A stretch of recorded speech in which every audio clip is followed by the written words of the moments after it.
The United States has 5% of the world's population and 25% of the world's incarcerated population. Just the way that problems speak to each other, the bail bond system speaks to police accountability, speaks to racial bias, speaks to sentencing laws, so can solutions. And we can also build a web of solutions that speak to each other, build on each other, and that's why we're here tonight. So we are really proud to bring together these 4 outstanding Ashoka Fellows and social entrepreneurs. What are we doing? What are we doing in this country that we are incarcerating nearly 2.3 million people?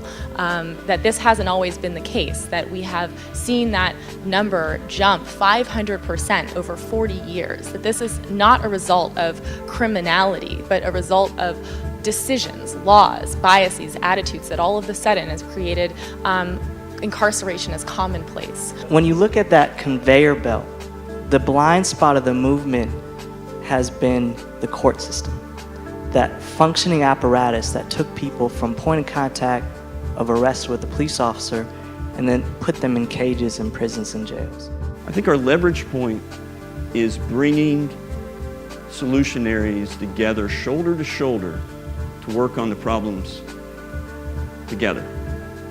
That's what is explaining our unpredicted success. That and a whole lot of grace.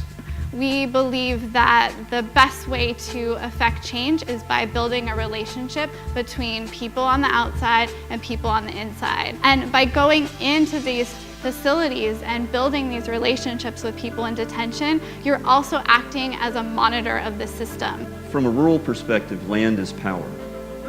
So if you want to put some power in the decarceration movements in rural areas, take the prisons back.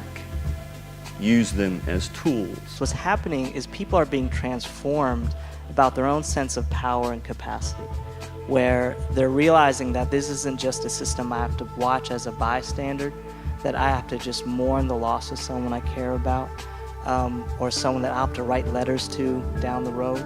But my engagement might actually determine whether someone is free.